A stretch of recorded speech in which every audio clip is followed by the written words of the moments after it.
Hello, welcome to video 10. This week we're going to talk about global flows of people. And our first objective is to consider different types of global flows of people. The second objective is to examine the push and pull factors that are involved in shaping flows of people. And the third objective is to examine the structures that expedite or impede flows of people. So globalization can be seen to have an expedited effect on global flows of people. That's what it's most known for. However, we should keep in mind that there is a long history of exodus and travel throughout the world due to any number of factors that we'll talk about. Flows of people can include migrants, people who are migrating from place to place, but they can also include human trafficking survivors. These are folks who have been compelled or coerced or manipulated or blackmailed into human trafficking. There are also tourists who travel the globe and see the sights. So a wide variety of flows of people. When we look at migration, there are many different kinds of migration. Some of these overlap, but there's certainly temporary labor migrants. So in the United States, these are people who are brought over on visas for a certain period of time to work, and then they will return to their country. There are also various kinds of irregular migrants. So these are folks who are not in the country under regular basis, but they are here for different purposes, and they also may leave again. There are highly skilled migrants. When we're talking about migration, sometimes there are populations of migrants who come to a country because their skills are in great demand. So in the United States, we talk a lot about tech workers from Asia, for example, and H-1B visas that permit them to work in the United States. There are also forced migrants. So there are folks who are basically exiled out of their country, refugees. There are also family reunification migrants. So this is the case where it's one person from a family has migrated to a different country, and then they either migrate back or their family will come join them. And then return migrants, which would be the former case if that person were to return to one's country to be with their family or for whatever purpose. So the point here would be that there's not one kind of migrant. There are many different circumstances under which people migrate. There have been a number of changes, however, and one of the big changes is migration from developed countries is declining. So people tend to stay in developed countries. We don't have to speculate why. Life chances and living conditions tend to be better in developed countries. And there tend to be more economic opportunities. And there, as a result, there's a number of migrants. The number of migrants from developing countries is increasing pretty dramatically. And I think that explains a lot of the tension that you see and hear about in the news having to do with migrants from other countries causing our country and countries in Europe, developed countries, to be concerned about the effects of mass numbers of people migrating from developing countries.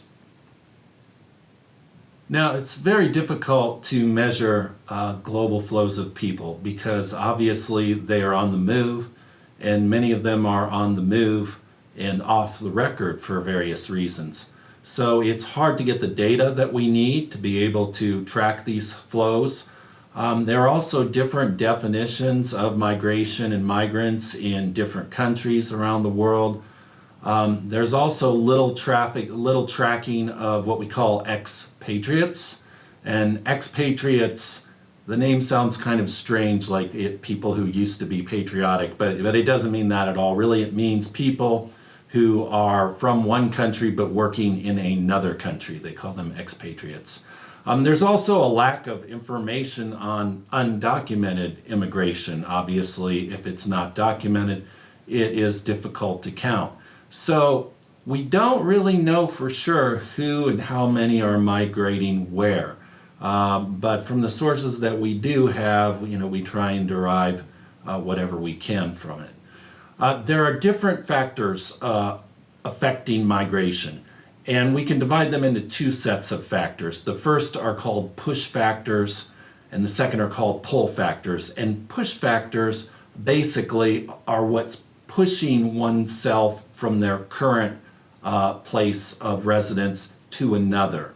Okay, and these push factors can include political persecution. Obviously, if you are a member of a population that's being persecuted in a country, you may need to leave. Economic depression is another push factor. If there are not opportunities to live a life that is, well, let's step back for a second. If there are not opportunities to survive due to poor economic circumstances, people will hit the road to go eat. Basically, it comes down to literally bread and butter issues. War is another thing that will push people out of the country, and I know in the last few years we've heard a lot about the large numbers of Syrian refugees fleeing war in Syria, and also famine. And places in Africa, for example, the Sudan, there are large populations of people fleeing famine. They don't have enough to eat, so they have to literally walk to where they can find food. Now, the other set of factors are pull factors, and so these would be factors from a different place pulling one, influencing one to migrate from where one is currently to that particular place where they're being pulled. And so this can include favorable immigration policies. So if there are policies in countries that make it easier for people to migrate, they may take advantage of that, obviously. Also, labor shortages. And this is a big one. I think if you look at the history of immigration in the United States, it's not so much about anybody who wants to come over here who's having a hard time in their country can do so, although there's been some of that. But when you look at the history of immigration policy, it has a lot to do with how many jobs that we perceive to be open for people who are not already here. And so when there are labor shortages, oftentimes countries in the United States, other countries, will open their doors to more immigration. And when they perceive that the economy or there aren't enough jobs for the people who are already here, that's when they will restrict immigration. So labor has a lot to do with the pull factors. So if there are many, many jobs in one country and not enough that in that country to do them, that will definitely present a significant pull factor, pulling in workers from other countries. Similarities in culture and language is another factor, of course. If you can migrate to another country where they speak the same language, obviously that's easier than migrating to someplace with a completely different language and culture. So for me right now, it would probably be easier to migrate to Canada where they speak English and start a new life there than it would be to migrate to some place like Mexico because my Spanish is muy, muy, muy mal. There are also social networks that are very important in terms of pull factors. So if one has family or connections, resources in a different country that can help one successfully migrate, then of course that's a significant advantage. That is a pull factor. And I know that when I used to go to State University of New York, Binghamton, I had read about the shoe manufacturing industry and the big shoe company Endicott Johnson that was there, and Southern Europeans would migrate to Binghamton and then they would get settled and start to earn a wage, and then they would bring members of their family over. So there are many restrictions to migration that still exist, and the motivations include a desire to retain labor so one can compete in global markets. Another one is the influx of immigrants can cause local conflicts, and also concerns about terrorism encourage or justify strict restrictions on flow. So when we're looking at kind of the barriers, so there's push and pull factors that expedite global flows, but there are also restrictions. And so one of those is that they don't want to have what's called a brain drain. Many countries don't want their best workers to leave. They want them to stay, so they make it hard to migrate. They want them to stay, and they want them to compete with other countries. Also, they sometimes feel like if there is too much immigration into a local community, this can cause a conflict of culture. So people will be reluctant to have too much immigration. And then, of course, terrorism ever since 9/11 has really changed things. There is a significant fear, I think much of it unwarranted, about immigrants being associated with terrorist organizations. And of course, there are some exceptions when we're talking about nation states. For example, the European Union has really loosened restrictions on the flow of migrants around the European countries by design, structurally. But of course, we know this book was written in 2015, the Ritzer and Dean text. I think since that time we've seen an escalation of tension regarding migration in the European Union, and of course Brexit with England, Great Britain exiting from the European Union. And that was closely related to the role of the nation state, and that being England, and a significant amount of people just not wanting to be in the European Union. And so, as the nation state goes, so goes pull factors. They have a great impact on the pull factors, the nation state apparatus, through immigration policy and so forth. So a labor migrant is one who is forced or has chosen to search for work outside her or his home country by these push and pull factors that we've talked about. And labor migrants can be temporary or they can be permanent. And the pull factor is obviously the availability of work. Labor migration mainly involves a flow of low or unskilled workers and undocumented immigrants, but they can also be highly skilled. So at the current time, we've had several hurricanes that have done enormous damage in Florida and Houston, Texas, and Puerto Rico.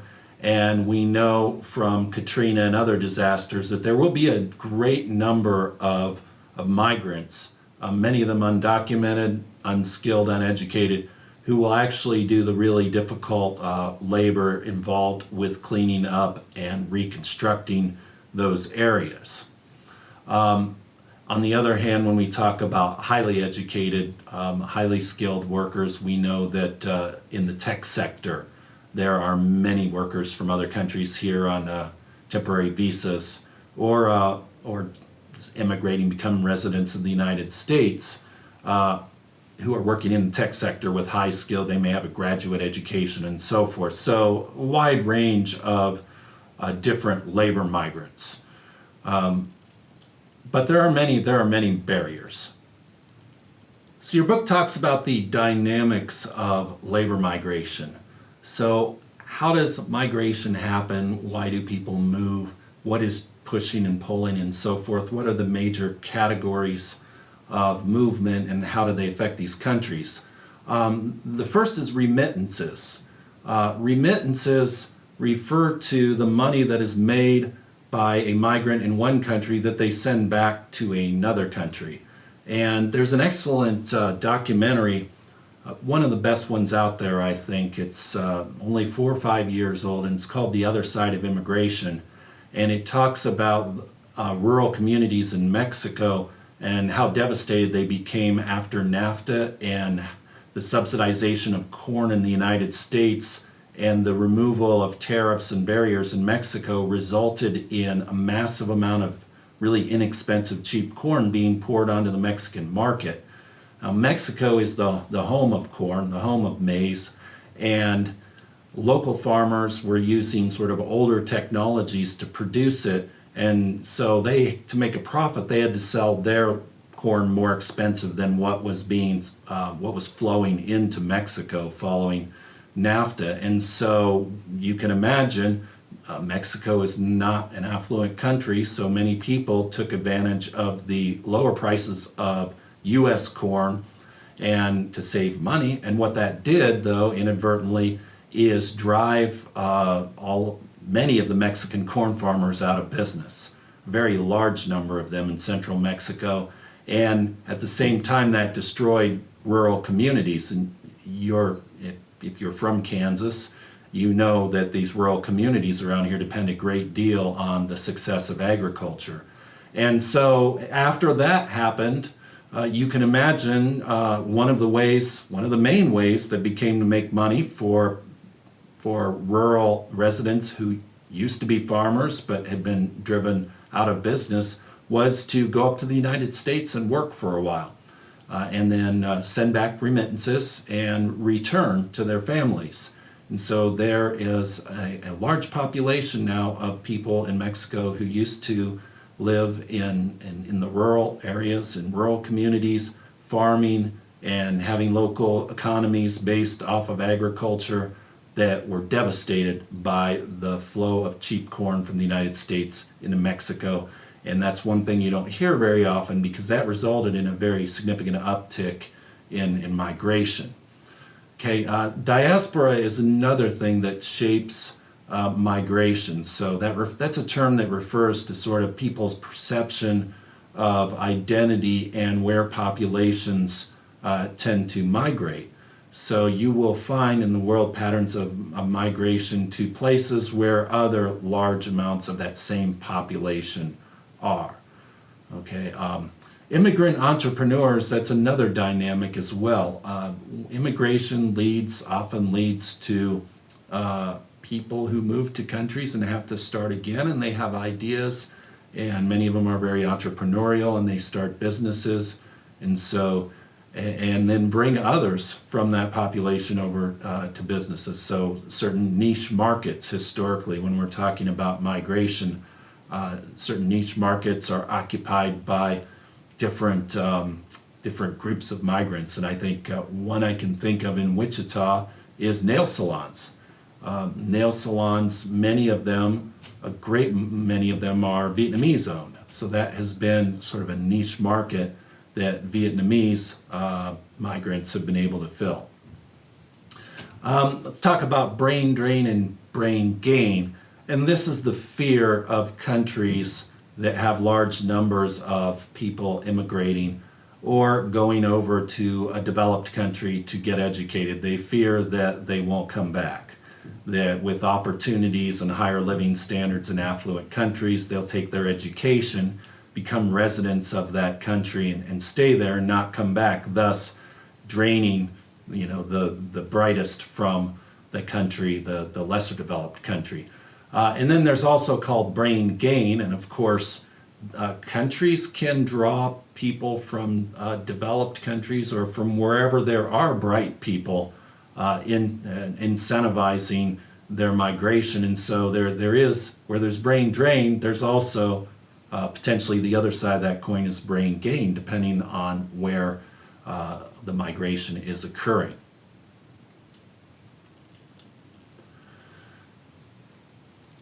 There are several different kinds of forced migration, and one of the main kinds of forced migration is refugees.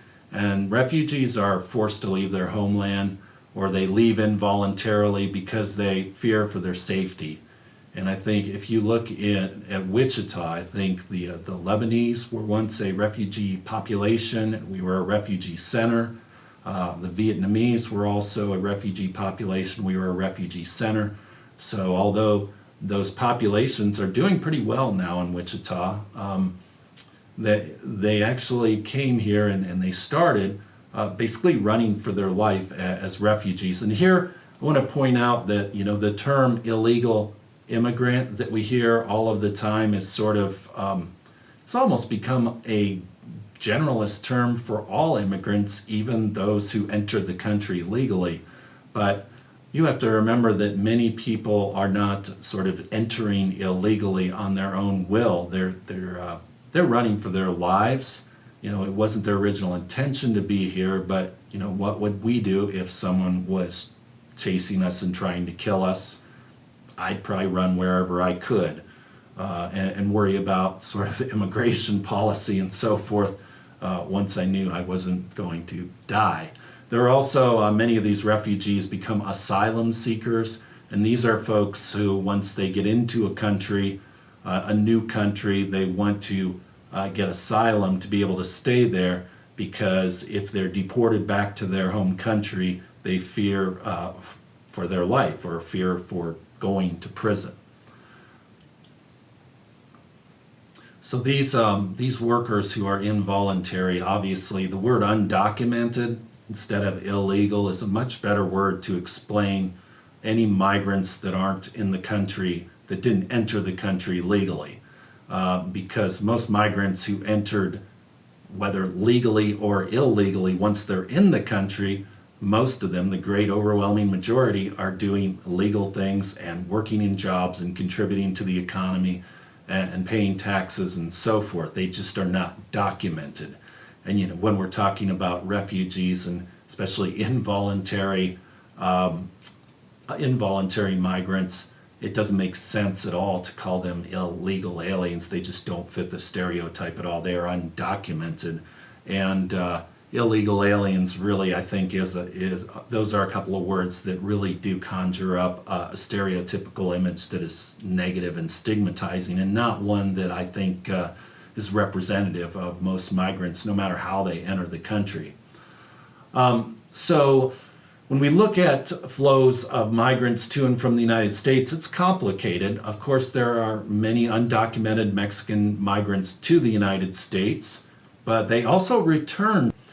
There are also many migrants that go through Mexico to the United States. So we're looking at South America and Central America, and you've probably heard about the trains that run through Mexico and into the United States that children are riding atop of, or in boxcars and so forth, or they're just walking through entire countries on their way to the United States.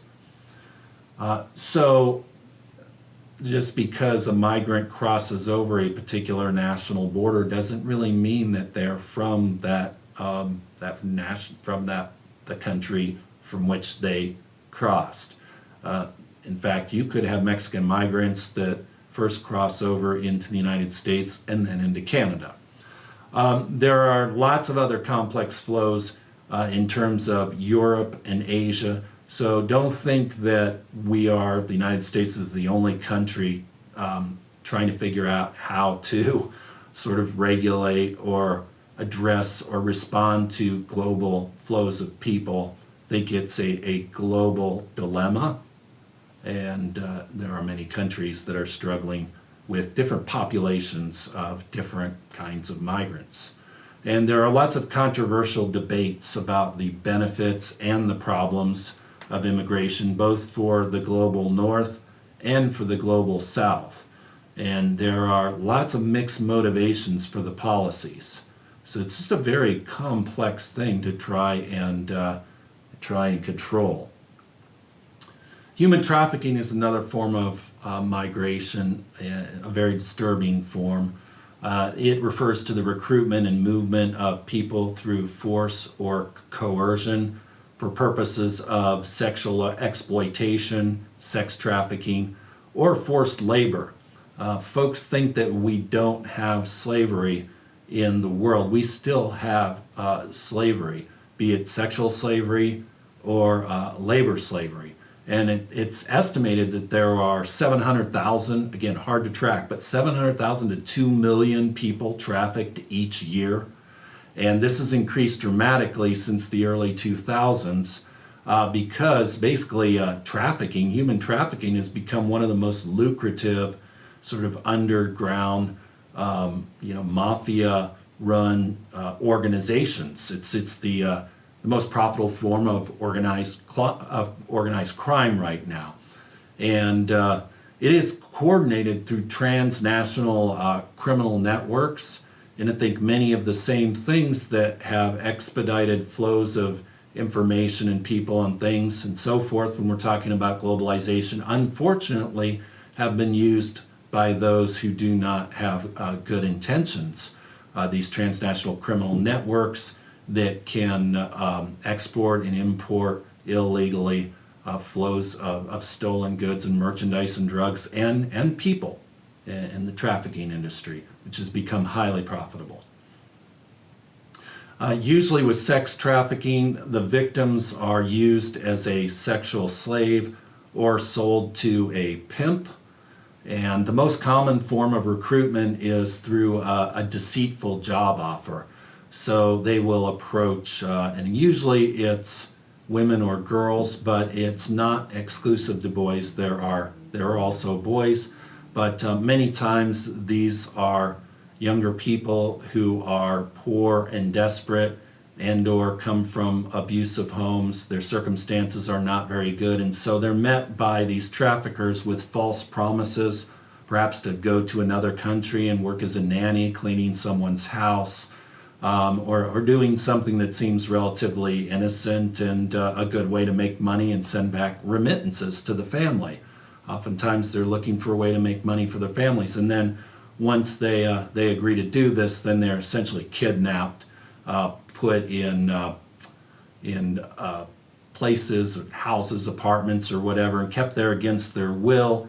And oftentimes they are blackmailed by threats against their own lives or their lives of their families, their children, their siblings. And so they use, these folks are very good at keeping sex slaves from running away. Labor trafficking also occurs, and a big industry where that occurs is actually domestic workers. So, and these again are most often women and girls who will go work cleaning, whether that's commercially or residentially. And again, many who are sex trafficked are convinced they're going to be labor trafficked, which they see as a much better kind of deal. But if you are underpaid and exploited and subjected to really poor working conditions and poor housing conditions and so forth, and like sex slaves, you can be kept against your will. You are a slave. You're a labor slave, and slavery is not it's not a desirable experience, no matter if it's sex slavery or labor slavery. But unfortunately, as I said, it's become a very large industry, and there are very complex national, international networks of trafficking. There are also tourists, and tourists, because of affluence in developed countries and advancements in transportation and communication, people can travel easier, and this includes travel for pleasure. Nation states definitely facilitate some of these flows, as they want people to visit their countries as tourists, because there's a ton of money in tourism. But there are some barriers to movement that exist, and they do impact different groups and places unevenly. So right now, if you are a Muslim and you want to come to the United States to see Washington, D.C. or New York or Hollywood, whatever it may be, it's definitely, depending on what country you're from especially, it's very difficult, as there's enhanced security and executive orders and so forth. And so we know right now that the flows of people, for example, international students to the university, are in part affected by changes that started under 9/11, but of course recent election of Donald Trump and his views on migration and some of the executive orders and policies and so forth that he's either implemented or trying to implement have had an effect on flows of people coming in the United States, including tourists.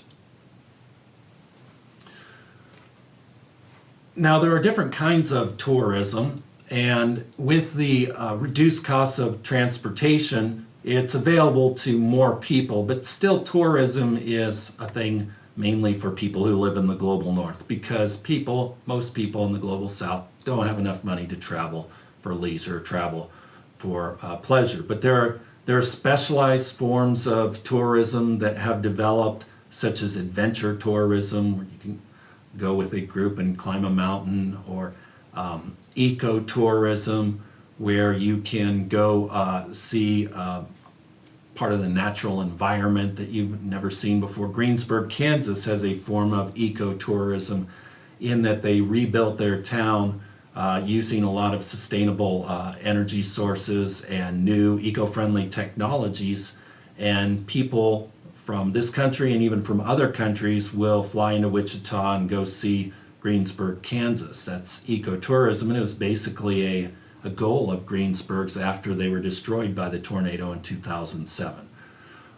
There are flows from developed to less developed countries that consist of tourism, but they also may occur because of pull factors in certain businesses. So for example, we now have something called medical tourism, which is very interesting. So you can go to, I think Bali, India is one of the places that surgeries, plastic surgeries, I think. Lebanon's another one where plastic surgeries and other kinds of surgeries can be performed much less expensively than in developed nations. And they start to develop a reputation for doing a good job with these surgeries. And so people can go to India and have some surgery and then recover on the beach. So it's medical tourism. I would not have pictured that kind of tourism occurring several years ago, but it indeed has occurred. However, there are several problems that may confront tourists. There can be difficulties at border crossings. There can be difficulties getting a visa, getting permission to be able to live or visit another country. And there can be problems with treatment by customs officers. And I think anyone who's been in an airport following 9/11/2001 knows that things really change. So let's summarize global flows of people. They are not new, definitely not new, but they are increasing and becoming more complex and more multi-directional. And while barriers impact the flow of migrants, low-skilled migrants are more significantly impeded than higher-skilled migrants. Higher-skilled migrants tend to be in demand by labor markets in developing countries. Of course, the immigration policies of nation states have a significant role on how many come across, how many cross borders. And flows of people have generally been treated very differently to political, economic, and technical flows. Now, one thing that's very important to point out, and I'm sure you have noticed, when you look at other flows, global flows, information, goods, services, flows of finance, capital, those seem to be less impeded than our flows of people. Okay, and when we talk about neoliberalism and sort of the free flow of capital, that does not seem to apply to labor. So while there's a saying, capital can move, labor does not have the same freedom to move within the global labor market. So political, economic, and technical flows are less impeded than flows of people, and they flow differently. Many barriers remain to the flows of people kind of going wherever they want to, and some of these barriers are increasing, and I think we are definitely living in a time right now with the election of Donald Trump when the barriers to people coming into the United States are definitely even literally being erected to be, walls, higher walls, longer walls, more rules, travel bans, and so forth. This is definitely an era of increased restriction on immigration into the United States. And so there are many of these barriers and flows, and so unlike what we started with talking about globalization being something that expedites flows of people, I think in theory it certainly can expedite flows of people with advancements in technology and transportation, increased living standards, and so forth, but that does not mean that there can't be significant impediments to the flow of people. And those are, for the most part, I think we've said it a couple of times, those are largely influenced by the nation state and their political policies toward global flows of people. Okay, that's it for now. We will see you next week.